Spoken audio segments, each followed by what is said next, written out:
राम कीनी चाहिए सोई होई, करे अन्यथा अस नहीं कोई। अर्थात श्री रामचंद्र जी जो करना चाहते हैं वही होता है, ऐसा कोई नहीं जो उसका विरोध कर सके। हम तो केवल निमित्त मात्र हैं और उससे ज़्यादा कुछ नहीं। तो ज़िंदगी में, जीवन में कभी भी छोटा बड़ा काम करें तो कभी ये मत सोचें कि मैं कर रहा हूँ, मैं तो सिर्फ निमित्त मात्र हूँ। कभी भी उसमें अपना अहंकार ना रखें। एक धार्मिक स्थान पर एक सेठ जी भंडारा कर रहे थे, तो एक संत श्री जी वहाँ आए और उन्होंने प्रसाद ग्रहण करने लगे तो देखा सेठ जी के मन में अहंकार है।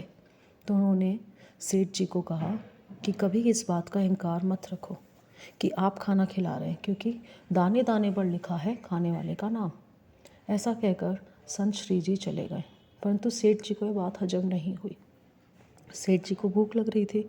वो भंडार कक्ष में गए, एक थाली में भोजन लिया और मन में सोचने लगे कि इस भोजन पर मेरा नाम लिखा है तो देखता हूँ कि मुझे कौन रोकता है।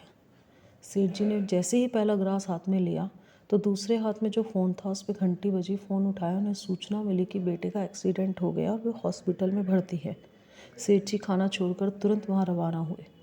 हॉस्पिटल में सेठ जी की पत्नी ने कहा, बेटा ठीक है। बेटे को कुशल मंगल देखकर वहीं बैठे पत्नी के हाथ में चावल का एक दोना था। तो सेठ जी भूख से व्याकुल थे, उन्होंने दोना लिया और चावल खाने लगे। खाने के बाद सेठ जी ने पूछा कि तुमने खाया या नहीं। तो पत्नी ने कहा कि लेकर तो मैं अपने लिए आई थी, पर शायद इस प्रसाद पर भगवान जी ने आपका नाम लिखा था। अब सेठ जी को संत जी की कही सारी बात याद आई और फिर जीवन में उन्होंने कभी भी अहंकार नहीं किया। राम जी के नाम से ही अपना भंडारा चलाया और धीरे धीरे उनका अहंकार जाता रहा।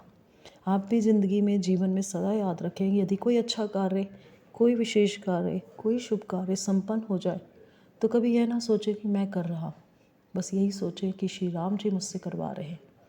और जिसने भी ये समझने की भूल की कि मैं कर रहा हूँ, अहंकार आ गया, वो राम जी से उतना ही दूर होता चला जाता है। यदि राम जी का सामीप्य चाहते हैं, उनकी समीपता चाहते हैं, उनकी कृपा दृष्टि चाहते हैं, तो हमेशा यही समझें कि ये मैं नहीं कर रहा, मैं तो निमित्त हूँ, मैं नहीं हूँ। जो कुछ भी है वो सिया राम जी हैं, वही मुझसे करवा रहे हैं और मैं सिर्फ एक निमित्त हूँ, इससे ज़्यादा कुछ नहीं। तो निज चरणन की भक्ति है नाथ मुझे दे दो, वाणी में भी शक्ति है नाथ मुझे दे दो। यही बातों के साथ आज मैं अपनी बात को यहीं रखती हूँ।